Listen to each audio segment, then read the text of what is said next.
Hi, so today we're going to work on making our just the album cover, front, back, and spine, and it's probably going to be a very short video, but we're going to do this in steps. I have my little book with all my patterns in, and we're going to flip to the book. Usually what I do when I make a book is I decide the size of my pages, and we are going to make 6 by 6 inch pages. So when you do that, you want the cover to be a quarter of an inch wider, no, a quarter of an inch longer and a quarter and a half an inch wider. So, and that makes up for the spaces that the papers take. So we're going to cut 2 covers at 6 1/4 by 6 1/2 inches. So let's go ahead and get that ready. Now I have my quilt OmniGrib, and I have 2 pieces of chipboard, and then I have the black paper. What I wanted to tell you was, no matter what colored chipboard you use, especially if you use the brown's easy to cover. You can use a different color. You don't have to use the black to cover it. You can use pink or blue, or if you're making a baby album, you can use the different colors that they might like. So that's something to think about, because in an album, everything gets covered. You won't see the chipboard at all. So I'm going to put my paper and my other piece of chipboard to the side, and we're going to go ahead and cut 6 1/4, which, as you watch me, I actually tried to get the 6 1/4 line on my black line pretty even, but then I also, just for protection, I try to get it on one of these lines just so that it lines up. And I'm going to mark it. Oh, I have quilt pencils, and that just broke, so I'm going to use just a regular pencil. The quilt pencils are nice. They come in white, pink, blue, yellow, and they make it a lot easier to see. You can kind of see, I think I have a red one. Yeah, and it shows up a little better, not much, but a little better. So I can see that. Use whatever you can to see. So that's our 6 1/4. And I'm going to put 6 1/4 right there. And then we want to cut 6 1/2. So I'm going to turn it this way. And I find my 6 1/2. I line it up on both my lines to make sure that I'm really good. And then I will mark that. Okay, so you will want to do that with your other piece. And again, 6 1/4, and I might do this one 6 1/2, just because I'm going to need a spine that's 6 1/2 inches. No, it's actually 6 1/4. I'm sorry. I'm going to make it 6 1/4.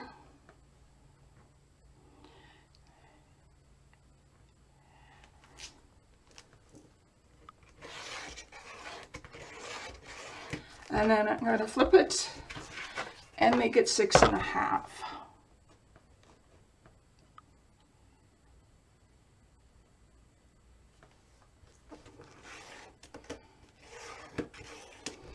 Okay, so that's everything marked. Now you have 2 options. I have a self-healing mat. It's under here. You can see it. And you can actually cut with your rotary cutter. But what I have gone ahead and done, and I like this, if you have, if you can get connected with one of these, this is a Tim Holtz Tonic Studios. It's a cutting guillotine, I call them. And this makes it really easy, especially for people like with arthritis who have a hard time holding the mat. I really like this. So I'm going to go ahead, and first of all, I line my line up on the cutting line, but then I also kind of check and see that I'm 6 1/4. So line's getting dull. So there's one cut.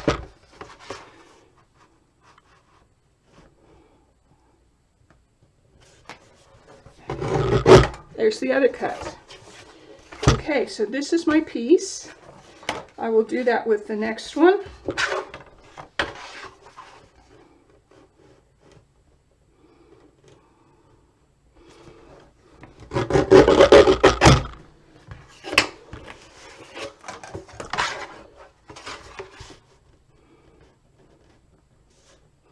And those of you in the clubhouse get to use the clubhouse's guillotine paper cutter, they called them in school, which was cool. Okay, so the next thing that we need is we need to make the spine, which is 6 1/4. This is 6 1/4, and we need to make it 2 3/4 inch. So I will go ahead and mark that. I don't know if you can see. I'm going to make 2 3/4.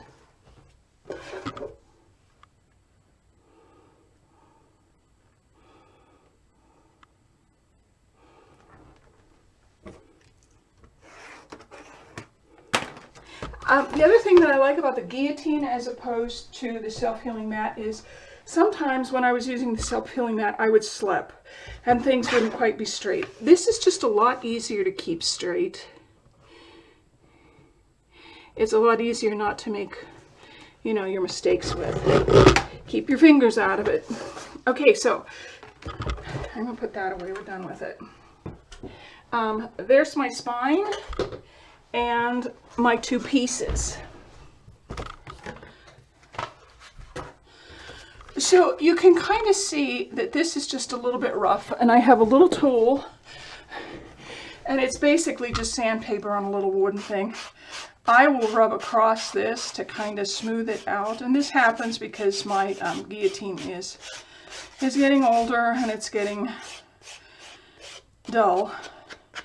And I have been told there's no way to sharpen these, so I guess I will just be buying a new one. And this time I'm going to look for one that's self-sharpening. Those are really, I've seen a bunch of those on the internet and they're really cool. So there we go. There's our 2 pieces. Now you can mark your sizes on it, like I did. This is 6 1/4, and this is 6 1/2. And I know you can't see that, but I can. So mark it with a colored pencil, a white pencil, whatever makes it easy for you. So we have our 3 pieces. We have our 2 covers and our spine. And what we're going to do is we're going to go ahead and get our 2 pieces. And I'm using 8 1/2 by 11 because that will just about fit. Let me show you. So I will have 1 inch on each side, the top and the bottom, which is basically what I want, because then once this is folded over and glued, we're going to put pretty paper and it will complete this. It will cover it. So I'm going to go ahead and I'm going to put you on pause for just a minute because I have to go get my glue. Okay, I'm back. I'm sorry. I work out in our living room. Sometimes the TV room when my husband's watching TV and I want to be with him, I just sit out there. So I take my glue. Usually I keep my good big art glitter in here, and then I fill up these little bottles. They're really cool. You can get them at Amazon, and they're super cheap. And when they get messy and they don't want to rinse out, then I pitch it and I get another one. But anyway, so someday I'll do a video on glues. I have gone and watched several YouTube videos about what the girls like, and I've kind of come up with my own, what I like. So, okay, what I do like is the art glitter. It sticks paper very well.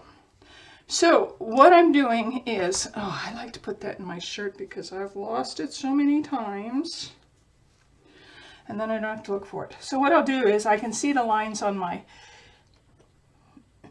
clipboard, and I'm going to line this up quite nicely, and then I'm going to put some people use the score tapes to do this. I have not enjoyed score tape, by itself, because it seems that it doesn't hold as well as long. I have made projects that come apart after several months, and so if I use score tape, I use it in concert with the glue. And so then I'm looking for my line so that I can get it really straight. Okay. And I first press it down. They say the warmth from your finger will help the glue to start to adhere. And then I will use my, this is a Teflon bone folder. It's not really bone, it's Teflon. And I like this one particularly because it has a rounded edge on this edge. I very rarely use it on the straight edge because it has been known to rip paper if I push too hard. But this one's just rounded enough, it really helps to get the paper down. And this helps the glue to spread out a little better and to adhere a lot better. So there we have this 8.5 by 11 and another 8.5 by 11. So the next thing I want to do is make sure that I am putting the 6 1/4, the 6 1/4 this way. So I'm going to go ahead and measure that just to make sure.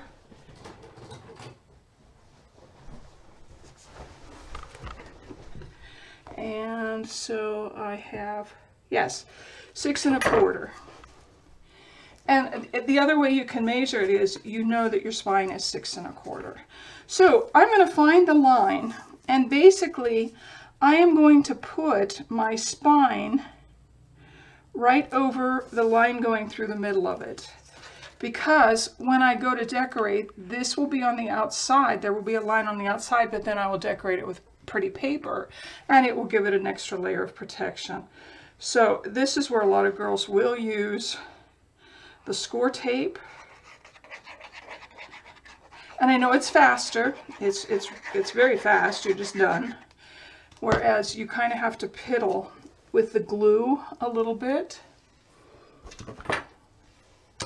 And I want to make sure that I'm 1 inch from the edge. So I'm going to put my ruler there, and I'm going to put this here, and then I make sure I have a complete inch. Okay, and it like I said, it does take a little longer with the glue, especially when you're working with some hinges and places that you wish it would just be done here fast now. But I like to take my time because I know that what I'm making is going to last a long time.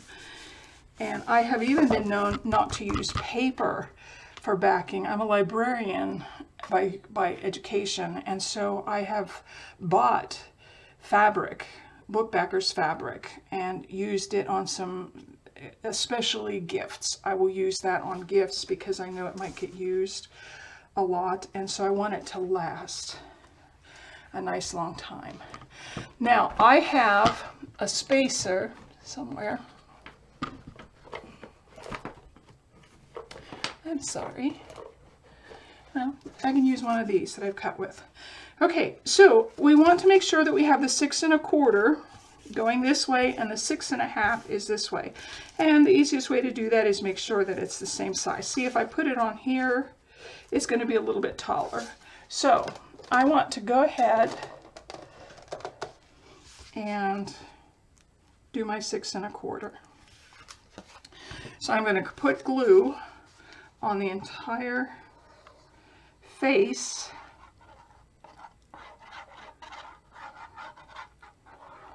of this piece of chipboard.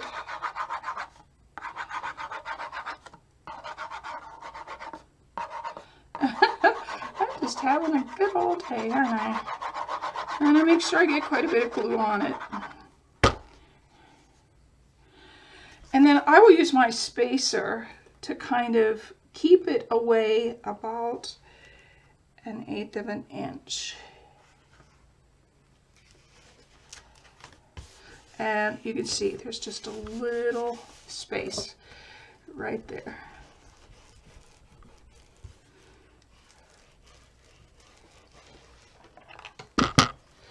So the other tool that I really like is, this is a Silhouette. It comes from the machines that do the cutting for you, the SVG machines. And I like this because then I can go ahead and get the glue right down to the paper.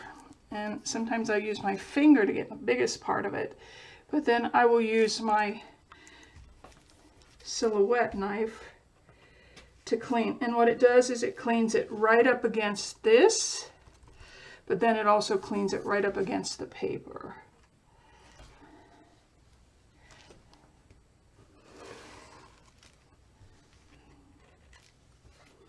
Okay, I think we're good there.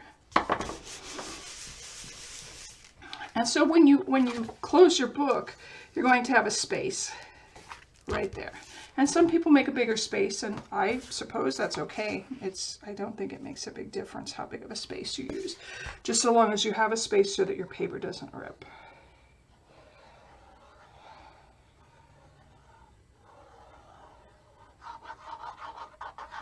And we're going to glue, glue, glue, glue, glue.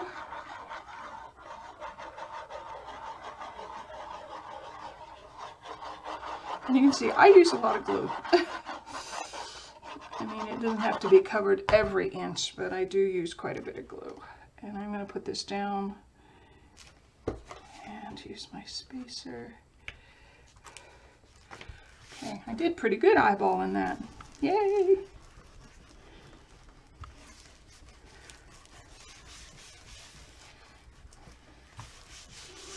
Okay, and I have just a little bit coming out here, so I'm going to clean that up with my Silhouette knife. Victoria Designs, if you go to her YouTube channel, she uses this a lot, and that's who got me hip to this. I really like this. Some of the other girls that I like, Scrap Queen, she uses a different tool, and whatever makes life easy for you, I say do it. As long as you're having fun, that's the important part.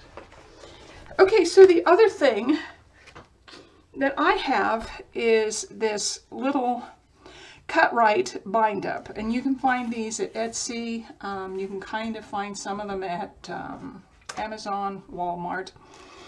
And what this does, you can see the lines, they intersect up here, but they leave this little space right in the corner. So what that does, when you're binding a book or an album like this, you actually don't want to cut right up to the corner of your page. You actually want to leave yourself about 1/8 of an inch, 1/4 of an inch, and I will show you why later. So I'm going to go ahead and draw my lines, and this is a little bigger. I'm using it a little bigger. And I just line up the length and the width lines so that that little triangle is outside of my chipboard. And let me see if I can get this closer for you to see. You can kind of see, there's my line, there's my line. It's away from the corner of the chipboard. And so then I'm going to go ahead and do the same on these two. And I line it up. These lines are in line with my chipboard edge. And again, they're in line with the chipboard edge. So then the only other thing I'm going to do is I'm going to make sure that some of this excess paper is cut off. Because I really just need, for this small of an album, I only need about 1 inch on each side. So I've gone ahead and drawn my lines, and I know it's hard to see. Let me pull it up here. So I've kind of drawn my line, and there's my corner lines. So basically what you're going to do is, first of all, oh, and I have glue on my scissors, and the Scrap Queen is really good to clean hers off. I am not that, I am really naughty. I don't clean mine off so great. So I've cut off my end, and I'm going to cut off this end where my line is. And so wherever that line is, I don't know if you can see it, there we go. wherever that line is, I'm going to go ahead and cut right across that line. And you can see I have just a very little bit hanging over the edge of my corner. And we will talk about that in just a minute. Let's go ahead and get these cut off. And this one cut off. And this one cut off.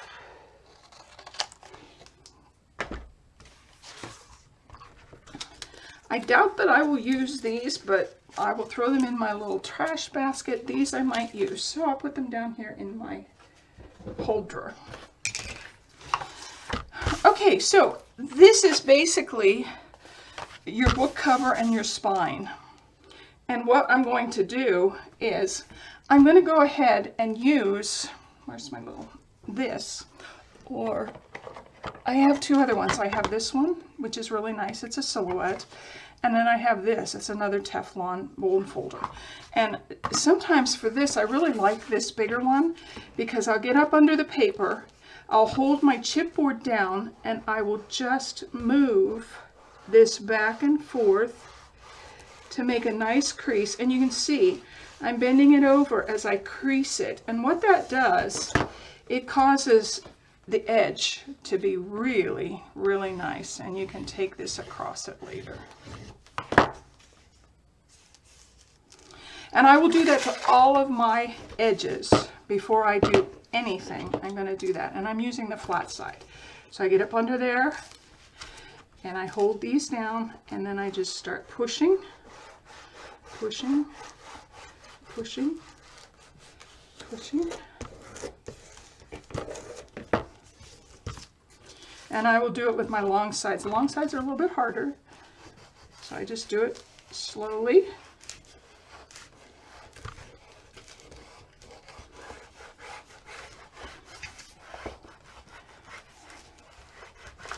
And just a little bit at a time. And then I will pull them this way. And then I will, I'm not actually burnishing them because we don't have glue on it yet. And I will do this side.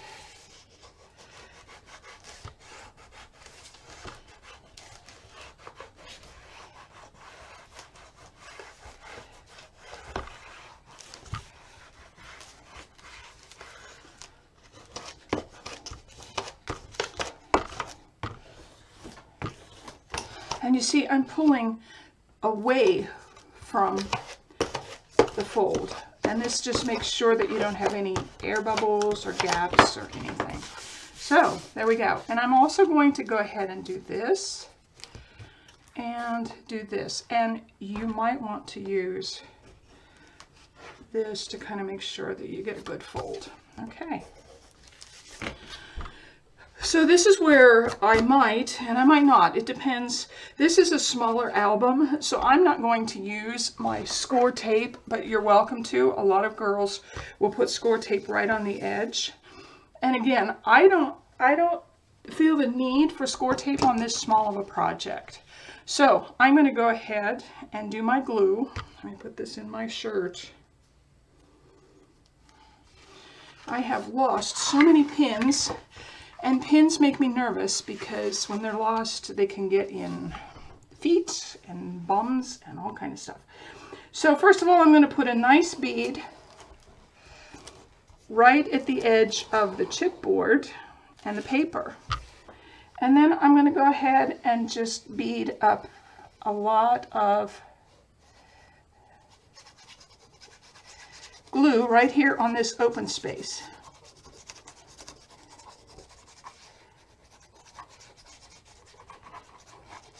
And again, the score tape is a personal preference. It's not wrong, it's not better, it's not worse, it's just, it's a personal preference.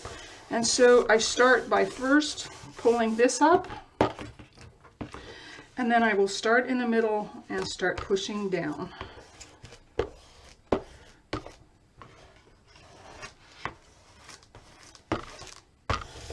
And once you get it to where it's sticking, make sure and burnish it really well.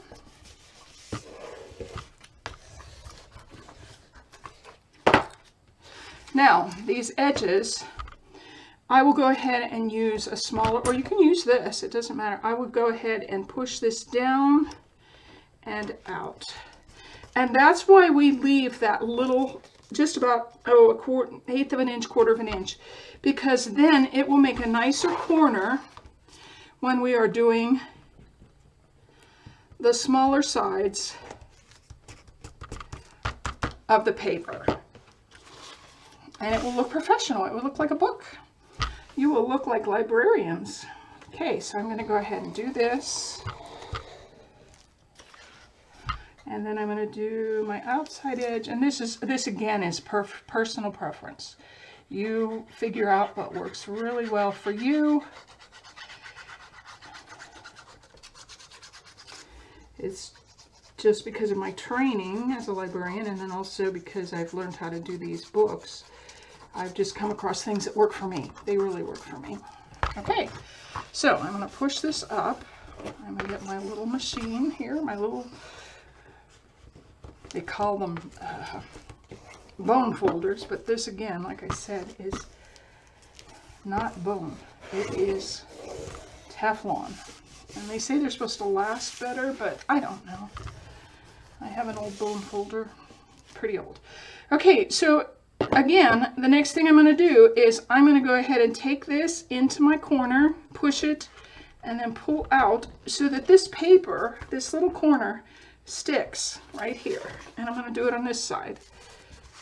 Push it right up into the wedge there and out.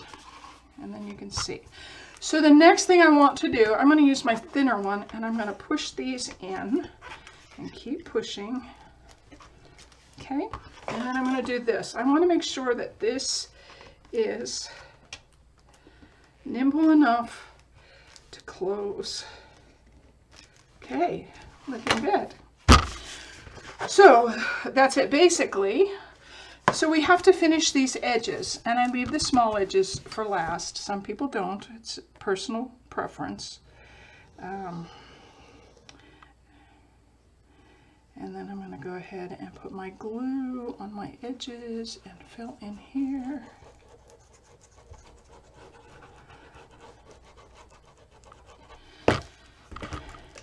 And then I'm going to take the hard edge and push it up against the edge of my chipboard and then back down.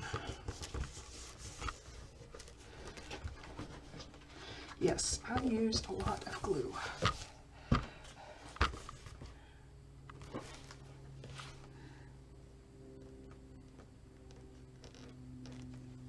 And don't press this too hard or you'll scrape away paper. It's wet paper right now from the glue. Now once you've done that, you can come across the edges and make them just a little bit crisper.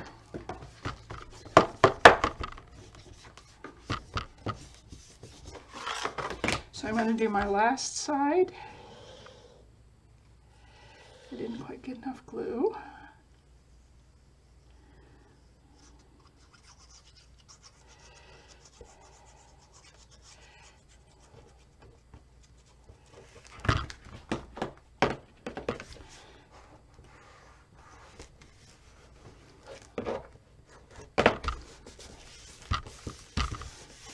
And I don't worry too much about this glue because when we do pretty papers, you know, we're going to cut our paper and it's going to cover all of these. It will go up to here and it will cover those. It's kind of like building a house. You do the foundation and the framework first, get the structure good, then the pretty stuff is last. Okay, so I'm going to make sure burnish down my little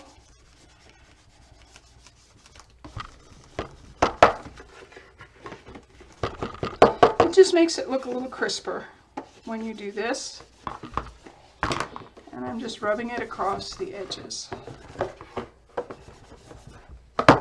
Okay, so there is our book cover, and we will go ahead and do the hinge next. And the pages. I will show you how to make the pages and how to put your hinge in here, how to make your hinge. So I hope you've enjoyed this. I hope it has been informative and fun. I like fun. So join me next time. Thanks. Bye.